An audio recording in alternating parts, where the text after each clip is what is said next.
Hello. So we will discuss a problem now on how to use the intermediate value theorem.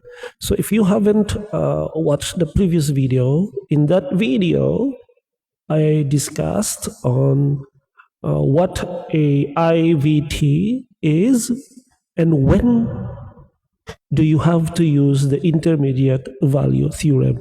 So I want you to review that video so you know exactly of when to use this theorem and what this theorem is about. All right. So here's the problem. So use the intermediate value theorem to prove that the equation is solvable. So this is the equation now. So this is the equation.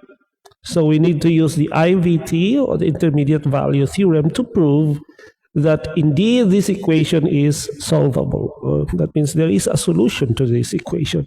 It is solvable. It can be solved. All right. So we are given with that. And it is mentioned in the problem. It is mentioned that we will be using the intermediate value theorem. So it is mentioned. So we need to use the IVT. So the setup. So this is the setup now. First, you took the original equation and moved all the terms to one side to get a polynomial equal to 0, or make it a standard format. So you move, so take all equations like this and then move everything to the left so you can equate it to 0, or maybe simplify it and move all terms to one side, or you can move it to the right side, you can move it to the left side.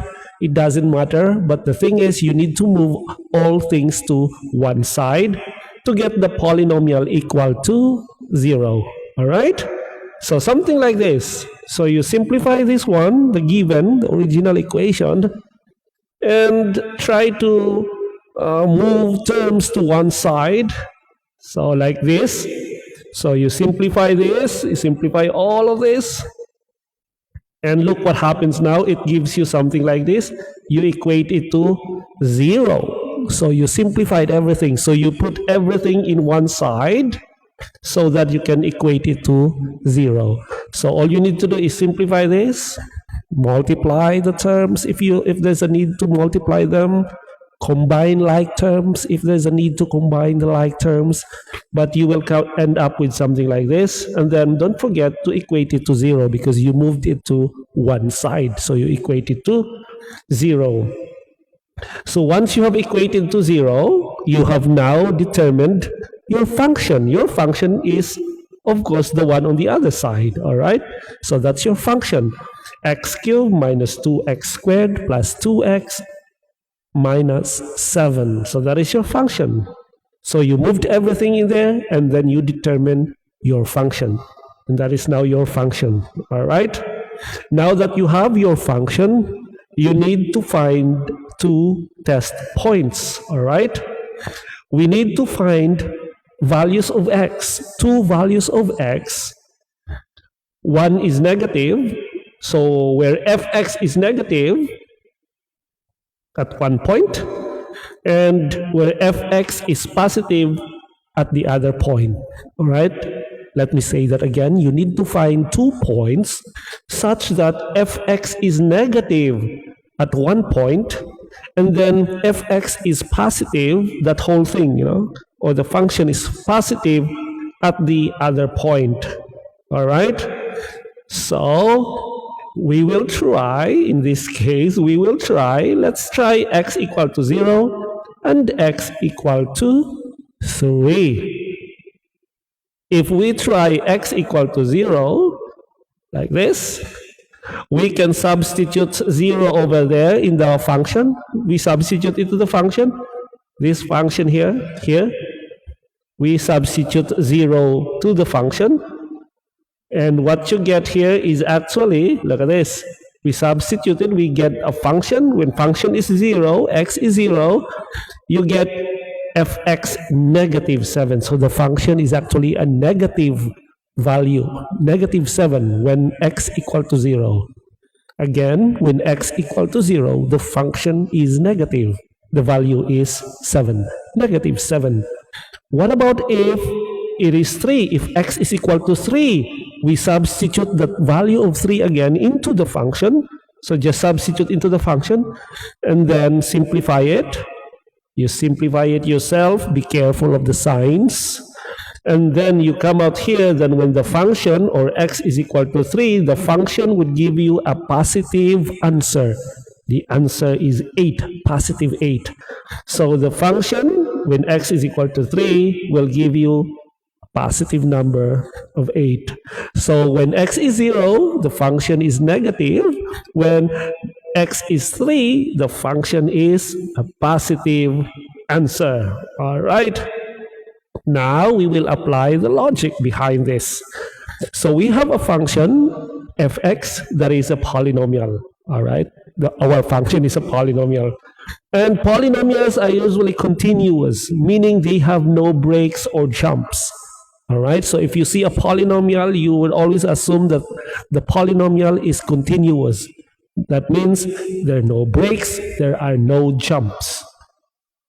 And we know that with that polynomial at x equal to 0, the graph would be negative 7. And x equal to 3, the graph would be positive 8. All right? The graph or the function, right, would become positive 8. So to get from negative 7, remember, when it is 0, it's negative 7. When it is 3, it is positive 8. To get from negative 7 to positive 8 without jumping, the graph must cross a value of 0 somewhere that we haven't seen between x equal to 0 and x equal to 3. All right? So again, to get from negative 7 to positive 8 without jumping, the graph must cross the value of 0 somewhere between x equal to 0 and x is equal to 3. And that is what an IVT is. We assume that it actually exists, the solution somewhere exists, right? So the conclusion is, therefore, there is a number c somewhere between 0 and 3 that makes the function equal to 0 true. All right? This means that the original equation has a solution. Therefore, the one that is given indeed is solvable. It has a solution. How do we know that? That is because we've proven it in here from x equal to 0 to x is equal to 3, from a negative function to a positive function, right? It moves from a negative function to a positive function. So we assume in the IVT that somewhere there, the function actually crosses the 0 value. So therefore, there is a number c somewhere between 0 and 3 that makes the function equal to 0 true. And that means that the original equation indeed has a solution. So that is one example of an IVT. Usually an IVT is simply for proving, that there is a solution, that a solution exists or that is solvable. So this is one kind of IVT problem that you would most likely encounter when you are given with intermediate value theorem problems. So it's more like proving that there is indeed a solution with the original equation. All right. We might have another problem later. All right. Thank you so much for watching, and I hope you could follow me. Give this video a like. All right. Thank you so much, guys. I hope to see you again next time. Bye.